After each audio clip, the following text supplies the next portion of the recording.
إن الحمد لله نحمده ونستعينه ونستغفره ونعوذ بالله من شرور أنفسنا ومن سيئات أعمالنا من يهده الله فلا مضل له ومن يضلل فلا هادي له وأشهد أن لا إله إلا الله وحده لا شريك له وأشهد أن محمدا عبده ورسوله يا أيها الذين آمنوا اتقوا الله حق تقاته ولا تموتن إلا وأنتم مسلمون يا أيها الناس اتقوا ربكم الذي خلقكم من نفس واحدة وخلق منها زوجها وبث منهما رجالا كثيرا ونساء واتقوا الله الذي تساءلون به والأرحام إن الله كان عليكم رقيبا يا أيها الذين آمنوا اتقوا الله وقولوا قولا سديدا يصلح لكم أعمالكم ويغفر لكم ذنوبكم ومن يطع الله ورسوله فقد فاز فوزا عظيما أما بعد فإن أصدق الحديث كتاب الله وخير الهدي هدي محمد صلى الله عليه وسلم وشر الأمور محدثاتها وكل محدثة بدعة وكل بدعة ضلالة وكل ضلالة في النار أما بعد عباد الله إن الظواهر التي تظهر على الكثير من قسوة القلب وقحط العين وانعدام التدبر هي بسبب المادية التي طغت على قلوبنا فأصبحت تشاركنا في عبادتنا ولا يمكن للقلوب أن ترجع لحالتها الصحيحة حتى تتطهر من كل ما علق بها من أدران فهذا هو أمير المؤمنين عثمان بن عفان رضي الله عنه يضع يده على الدواء لهذه الظاهرة فيقول رضي الله عنه لو طهرت قلوبكم ما شبعتم من كلام الله عز وجل. والخشوع الحق يطلق عليه الإمام ابن القيم رحمه الله خشوع الإيمان ويعرفه بأنه خشوع القلب لله بالتعظيم والإجلال والوقار والمهابة والحياء فينكسر القلب لله كسرة ملتئمة من الوجل والخجل والحب والحياء وشهود نعم الله وجناياته هو فيخشع القلب لا محالة فيتبعه خشوع الجوارح. انتهى كلامه رحمه الله. ومما يدل على أهمية الخشوع كونه السبب الأهم لقبول الصلاة التي هي أعظم أركان الدين بعد الشهادتين. وفي سنن أبي داود عن عمار بن يسار رضي الله عنه عن النبي صلى الله عليه وسلم أنه قال إن العبد لينصرف من صلاته ولم يكتب له منها إلا نصفها إلا ثلثها إلا ربعها إلا خمسها إلا سدسها إلا سبعها إلا ثمنها إلا تسعها إلا عشرها. كما أن الخشوع يسهل فعل الصلاة ويحببها إلى النفس. قال الشيخ عبد الرحمن بن ناصر السعدي رحمه الله في تفسير قوله تعالى وإنها لكبيرة إلا على الخاشعين أي فإنها سهلة عليهم خفيفة لأن الخشوع وخشية الله ورجاء ما عنده يوجب له فعلها منشرحا بها صدره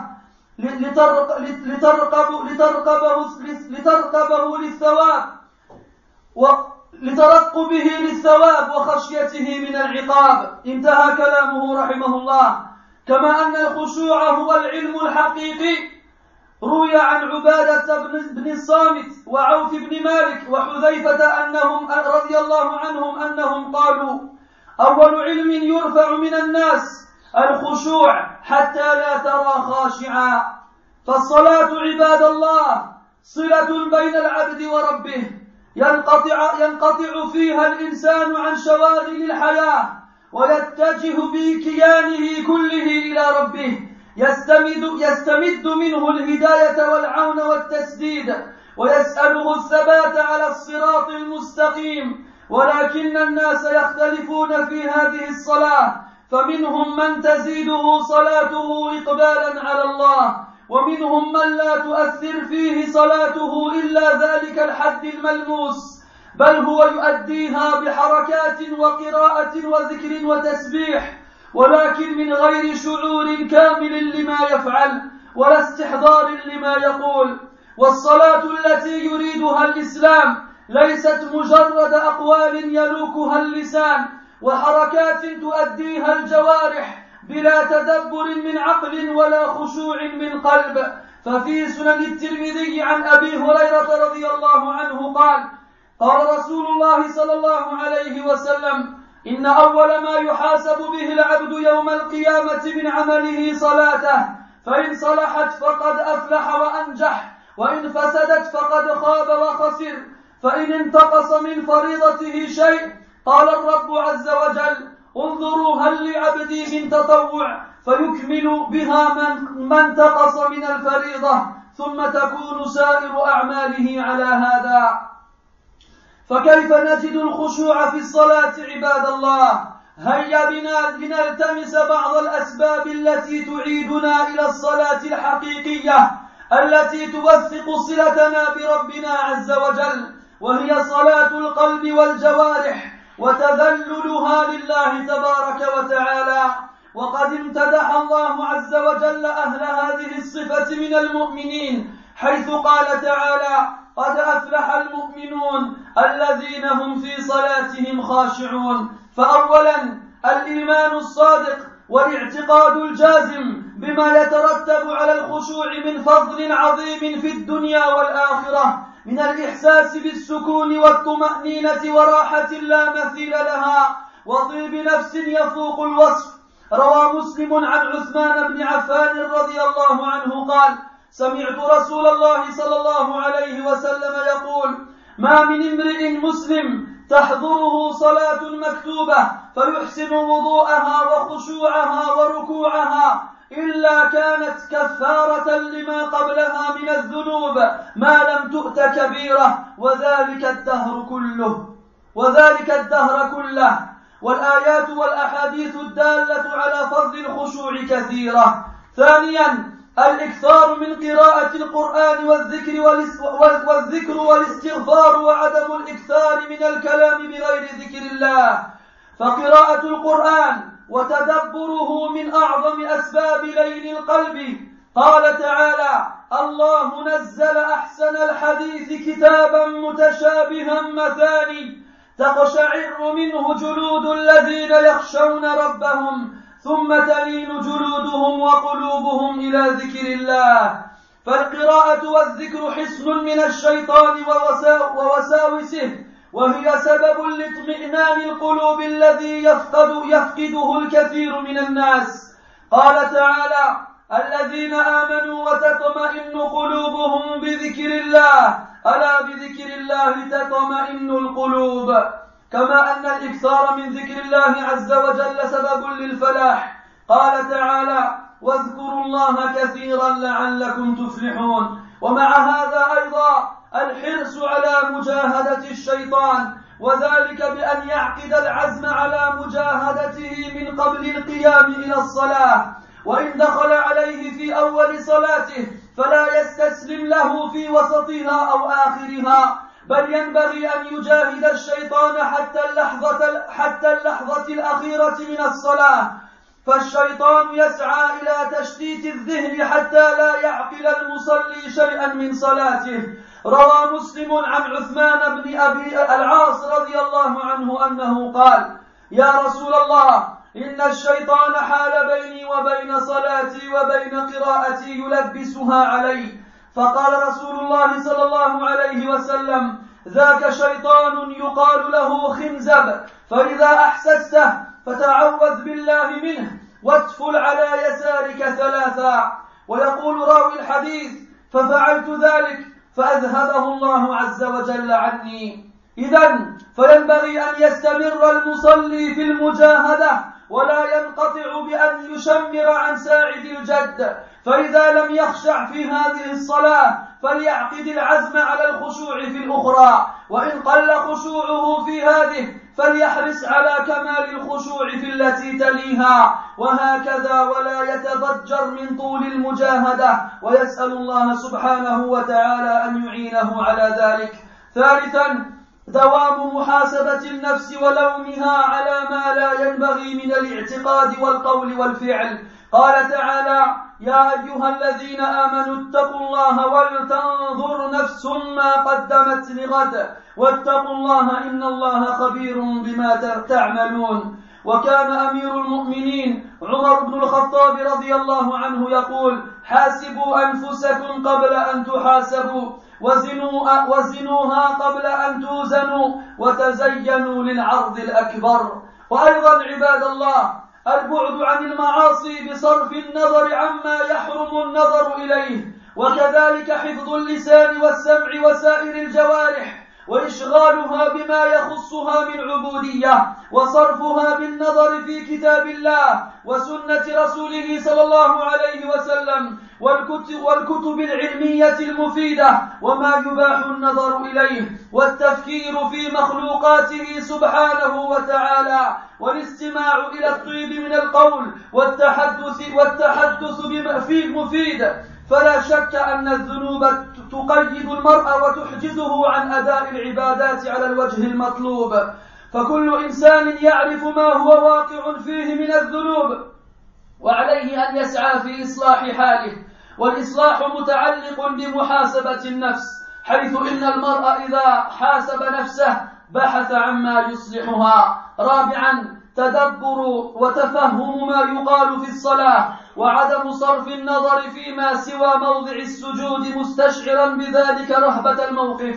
يقول الإمام ابن القيم رحمه الله في الفوائد: للعبد بين يدي الله موقفان: موقف بين يديه في الصلاة، وموقف بين يديه يوم لقائه، فمن قام بحق الموقف الأول هون عليه الموقف الأخير. فلا بد من إعطاء هذا الموقف حقه من خضوع وخشوع والكسار إجلالا لله عز وجل، واستشعارا بأن هذه الصلاة هي الصلاة الأخيرة في الدنيا. فلو استقر هذا الشعور في نفس المصلي لصلى صلاة خاشعة. روى الإمام أحمد عن أبي أيوب الأنصاري رضي الله عنه قال: جاء رجل إلى النبي صلى الله عليه وسلم فقال: يا رسول الله، عظني وأوجز. فقال صلى الله عليه وسلم: إذا قمت في صلاتك فصل صلاة مودع، ولا تكلم بكلام تعذر منه غدا، واجمع اليأس مما في أيدي الناس. وأيضا عباد الله، هناك أسباب أخرى للخشوع نذكر منها الهمة، فإنه متى أهمك أمر حضر قلبك ضرورة فلا علاج لإحضاره إلا صرف الهمة إلى الصلاة، وانصراف الهمة يقوى ويضعف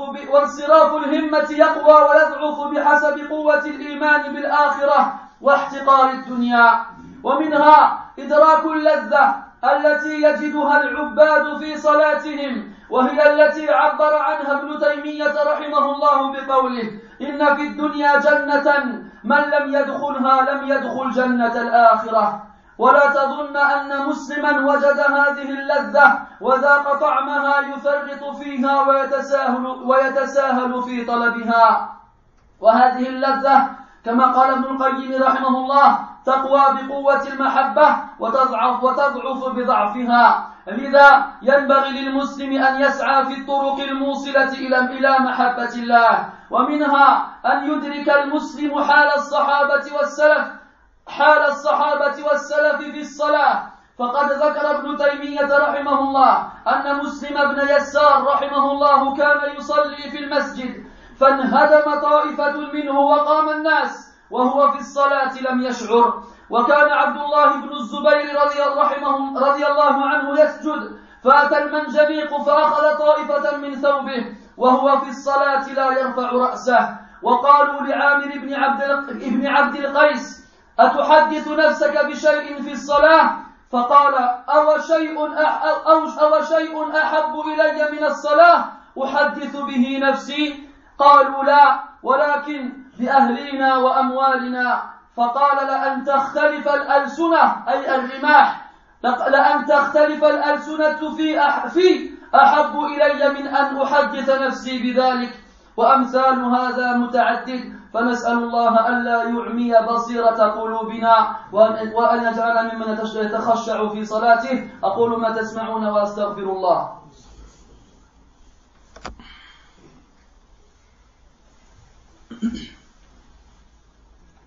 الحمد لله رب العالمين، والعاقبة للمتقين ولا عدوان إلا على الظالمين، وأصلي وأسلم على أشرف الأنبياء والمرسلين نبينا محمد وعلى آله وأصحابه أجمعين وبعد.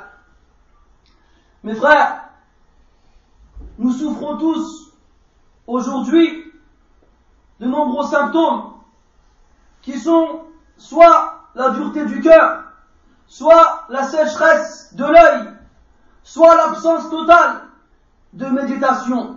Et la liste est longue. À cause de quoi, en général? À cause du matérialisme dans lequel nous vivons et qui nous a envahis et qui s'est installé dans nos cœurs à un point où ce matérialisme s'associe à nous dans nos adorations. Tout ce que l'on possède, ou bien que l'on convoite, ou bien que l'on espère avoir, quand on prie, ou bien quand on adore Allah Azza wa Jal, c'est ça qu'on a en tête. Et le cœur que l'on a dans nos poitrines ne peut revenir à son état sain et correct que lorsqu'il se sera purifié de ces maux. Uthman ibn Affan radiyallahu anhu, le commandeur des croyants, posait sa main sur le remède à tous ces maux en disant: si vos cœurs étaient purs, ils ne se seraient jamais rassasiés de la parole d'Allah. La concentration dans la prière, le recueillement, l'imam Ibn al-Qayyim rahimahullah l'appelait le recueillement de la foi et le définissait ainsi: il s'agit du recueillement du cœur envers Allah Azza wa Jal en ressentant sa glorification, sa magnificence et de la pudeur vis-à-vis de lui. Alors le cœur se brise devant Allah Azza wa Jal. Il se brise en se mélangeant à différents sentiments comme la crainte, la honte, l'amour et la pudeur. Il se rappelle des bienfaits d'Allah Ta'ala sur lui et il se rappelle des crimes qu'il a osé accomplir alors qu'Allah Ta'ala l'observe. Lorsque le cœur est plein de tout cela, il n'y a aucune autre issue possible en dehors du fait qu'il ne se recueille complètement, et alors les membres du corps le suivent obligatoirement. Et ce qui indique, mes frères, l'importance du recueillement dans la prière, c'est que c'est une des principales causes pour que la prière soit acceptée. Cette prière qui est, après l'attestation de foi, le pilier le plus important de l'islam. Le prophète sallallahu alayhi wa sallam nous dit qu'une personne, lorsqu'elle finit sa prière, elle s'en va et il ne lui a été écrit de sa prière que la moitié, ou peut-être que le tiers, ou encore peut-être que le quart, ou peut-être le 5e, ou peut-être le 6e, ou le 7e, ou le 8e, ou le 9e, ou le 10e. Donc chaque personne aura de sa prière la portion dans laquelle il était recueilli. Il y en a qui s'en tireront avec la moitié, d'autres avec plus, et d'autres avec moins. Le recueillement dans la prière facilite à son accomplissement. Il facilite l'accomplissement de la prière et il fait que la prière est aimée à l'âme. Cheikh Sa'di rahmatullahi alayhi, lorsqu'il explique le verset où Allah Ta'ala il dit وَإِنَّهَا لَكَبِيرَةٌ إِلَّا عَلَى الْخَاشِعِينَ. Et certes, elle est grande, difficile, sauf pour ceux qui se recueillent. Quoi donc la prière?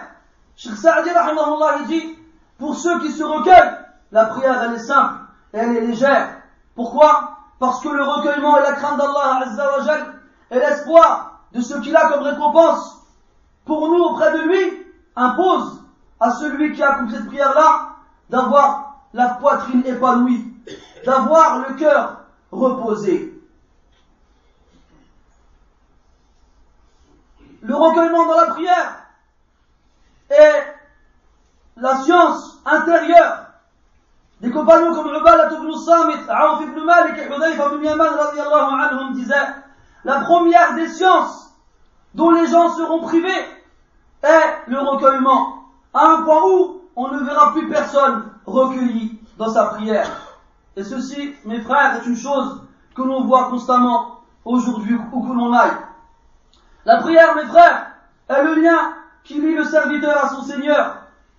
Dans la prière, l'être humain se détache de toute occupation mondaine et il se dirige avec toute sa personne vers son Seigneur.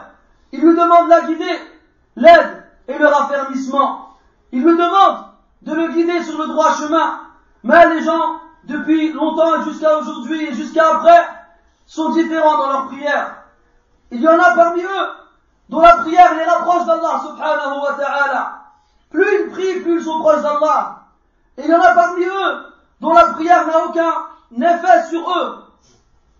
Il ne fait que l'accomplir physiquement, en accomplissant des gestes, en lisant des versets et en faisant des formules d'invocation et de glorification, mais sans ressentir quoi que ce soit à ce qu'il accomplit. La prière que l'islam nous impose n'est pas cette succession de mouvements et cette succession de paroles, sans dépourvu et dénué de méditation ou encore de recueillement. Le prophète sallallahu alayhi wa sallam a dit: la première des choses sur laquelle le serviteur sera interrogé le jour du jugement est sa prière. S'il a bien accompli, alors il aura gagné et fera partie de ceux qui ont réussi. Si par contre elle a mal été accomplie, il aura certes perdu et sera avili.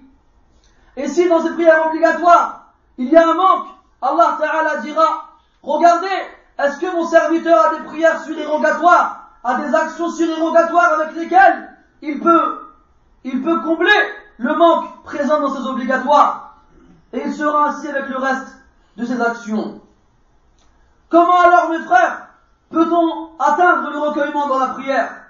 Essayons ensemble de citer quelques-unes des causes qui nous permettront d'avoir ce recueillement dans la prière et de surcroît de renforcer notre lien avec Allah Azza wa Jal et de faire en sorte que l'on prie avant de prier avec nos membres, de prier aussi avec notre cœur et de s'humilier devant Allah subhanahu wa ta'ala. Premièrement, mes frères, sachez qu'Allah tabaraka wa ta'ala a fait l'éloge des croyants qui ont cette qualification, celle du recueillement dans la prière. Dans Surat al-Mu'minun, Allah dit: Qad aflaha al-mu'minun. Certes, ont gagné les croyants, ceux qui dans leur prière se recueillent. Et ce qui aide le recueillement dans la prière, la foi véridique et la croyance formelle de ce qu'on peut obtenir comme grâce immense dans ce monde et dans l'au-delà pour celui qui se recueille dans la prière. Ainsi que ces sensations de paisibilité et de quiétude et d'une tranquillité qui n'a aucun équivalent. Le prophète sallallahu alayhi wa sallam a dit: il n'y a pas une personne musulmane qui accomplit la prière obligatoire en faisant parfaitement les ablutions, en s'y recueillant dans ses prosternations et dans ses inclinaisons, sans que cette prière-là ne soit pour lui une expiation de ce qu'il a accompli auparavant comme péché, tant qu'il n'a pas accompli de grands péchés. Et cela toujours. Et les versets et les hadiths qui nous montrent les récompenses et les vertus du recueillement dans la prière sont très nombreux. Deuxièmement, mes frères, le fait de multiplier la lecture du Coran et le fait de multiplier les formules de rappel et d'évocation et d'imploration du pardon, et le fait de ne pas exagérer, de parler dans des choses qui n'ont pas de lien avec le rappel d'Allah subhanahu wa ta'ala. La lecture du Coran et sa méditation font partie des causes les meilleures pour attendrir le cœur. Allah dit dans le Coran: Allah est celui qui a fait descendre la meilleure des paroles, un livre dont la perfection se ressemble dans tous ces endroits. Mathani, qui évoque les choses par pair, un livre qui, lorsqu'il est lu par ceux qui craignent leur Seigneur, leur peau frémisse, et leur cœur s'attendrit au rappel d'Allah. Aussi, la lecture du Coran, ainsi que les évocations et les formules de rappel, sont un édifice protecteur contre Shaitan et ses insinuations. Et c'est aussi une cause pour que les cœurs soient attendris et tranquillisés chose qui est perdue chez la plupart des gens. Allah dans le Coran dit, ceux qui ont cru et dont les cœurs se sont tranquillisés par le rappel d'Allah, n'est-ce pas par le rappel d'Allah que les cœurs se tranquillisent? Et comme le fait de multiplier le rappel d'Allah est aussi une cause pour obtenir la victoire éternelle, Allah dit dans le Coran, et évoquez Allah beaucoup, afin que vous réussissiez et que vous gagniez. Et aussi, on rajoute à cela le fait de faire tous ces efforts pour combattre les insinuations sataniques. Comment? En se préparant avant de prier. Avant de prier, en se préparant à combattre toutes ces pensées qui viennent traîner dans nos esprits lorsque l'on prie. Avant de prier, se mettre en condition. Et dans le cas où, lorsque l'on prie, Shaitan arrive quand même à pénétrer nos esprits, alors on ne se rend pas, on n'abandonne pas, mais on continue encore à livrer le combat contre lui jusqu'à ce qu'il nous laisse. Et il incombe de continuer à cette lutte jusqu'au dernier instant de la prière.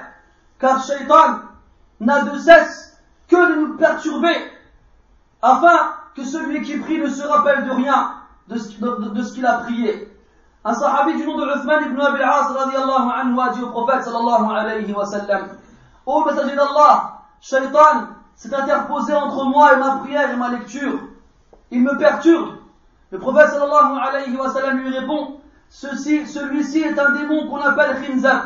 Lorsque tu le sens, réfugie-toi auprès d'Allah Ta'ala contre lui et crache légèrement sur ta bouche 3 fois. Uthman ibn Abi al-As radiyallahu anhu, après avoir exécuté la parole du prophète sallallahu alayhi wa sallam, nous dit, j'ai fait ce que le prophète m'a dit de faire et Allah Ta'ala l'a éloigné de moi, yani ce démon-là. Donc mes frères, il convient à ce que celui qui prie lutte du début de sa prière jusqu'à la fin et qu'il ne flanche pas dans cette lutte-là et qu'il continue jusqu'à la fin.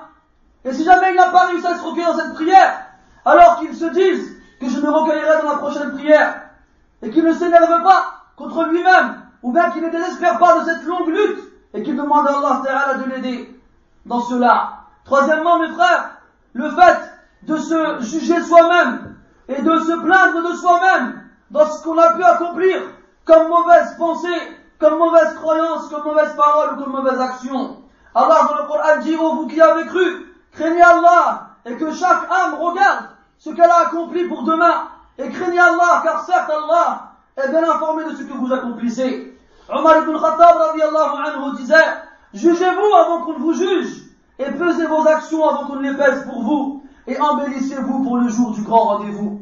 Et le frère aussi rajoutait à cela le fait de s'éloigner des péchés, sans parler des choses qu'il est interdit de regarder, ainsi que du fait de préserver sa langue, son ouïe et tous ses membres de ce qui peut les préoccuper dans les adorations, et de les occuper, ces membres-là, par le fait de regarder le Coran, le lire, ou bien la sunna du prophète alayhi salatu wassalam, ou encore d'étudier des livres intéressants et pleins de moralité, ou aussi regarder les choses qui nous sont permises de regarder, ou encore observer la création d'Allah subhanahu wa ta'ala et méditer dessus, ou écouter les bonnes paroles, ou discuter de choses importantes et intéressantes.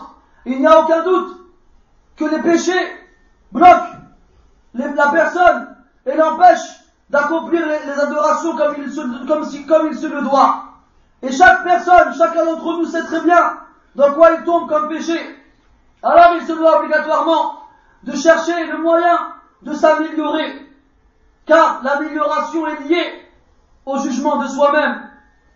Car la personne, lorsqu'elle se juge elle-même, elle fait en sorte de s'améliorer lorsqu'elle voit ce qu'elle a comme manquement et comme péché. Quatrièmement, mes frères, le fait de méditer et de chercher à comprendre ce que l'on dit dans la prière, et le fait de ne pas regarder ici et là dans la prière, si ce n'est l'endroit dans lequel on se prosterne, en ressentant en soi-même l'importance de cette comparution, l'importance de cette stature devant Allah subhanahu wa ta'ala, car certes lorsque tu pries, tu es debout devant Allah jalla wa ala.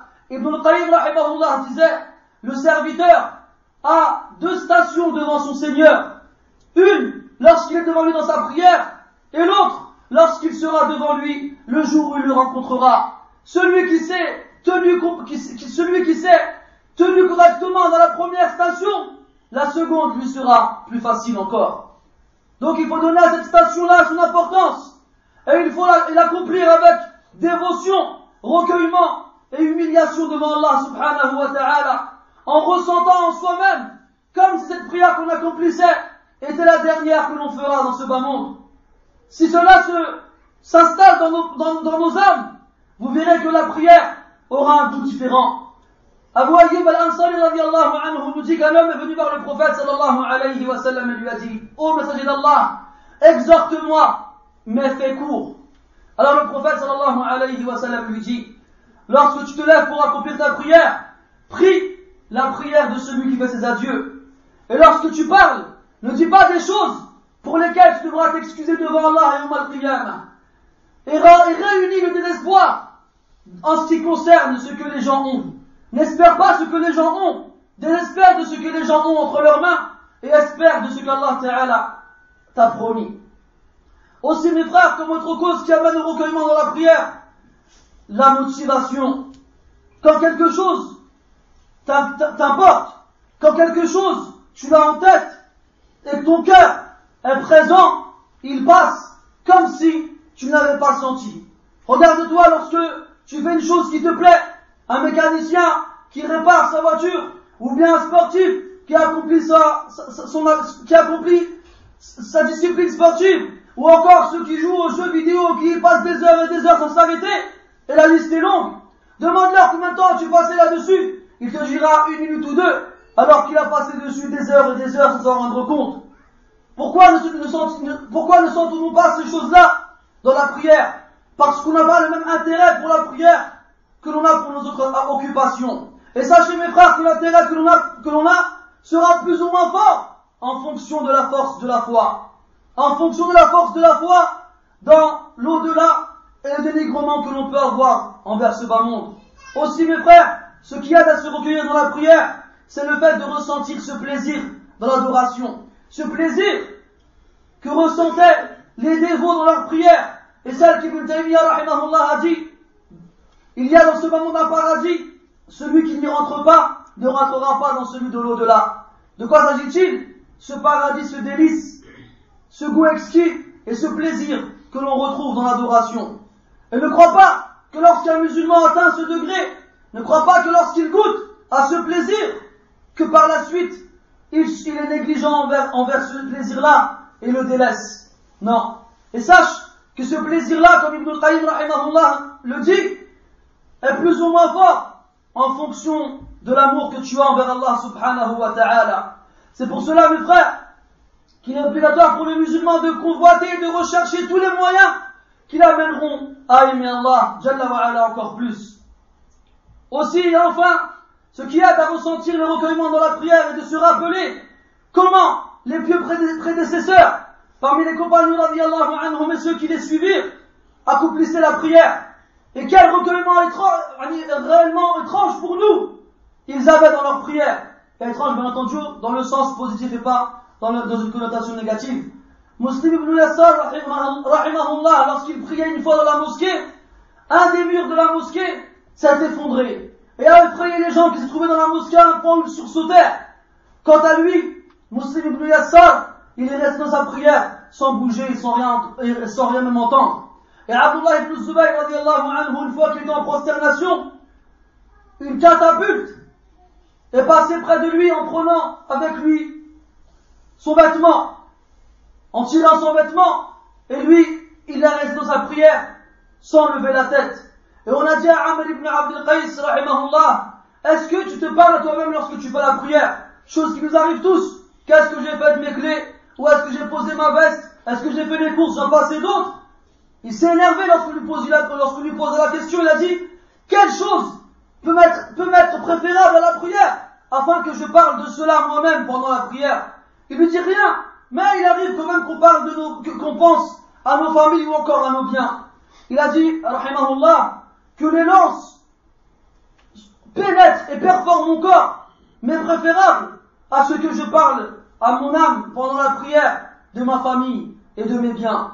Et si on continue à citer ces exemples-là, on n'en sort plus, tellement ces gens-là avaient compris l'importance de la prière et ils savaient comment l'accomplir. On demande donc à Allah tabaraka wa ta'ala de nous permettre d'atteindre ce degré et de nous délecter de notre prière. نسأل الله تبارك وتعالى أن يجعل اللذة العظمى في صلاتنا وسائر عباداتنا إنه ولي ذلك والقادر عليه. سبحانك اللهم وبحمدك أشهد أن لا إله إلا أنت نستغفرك ونتوب إليك وصلى الله وسلم وبارك على محمد وعلى آله وأصحابه أجمعين وقوموا إلى صلاتكم يرحمكم الله.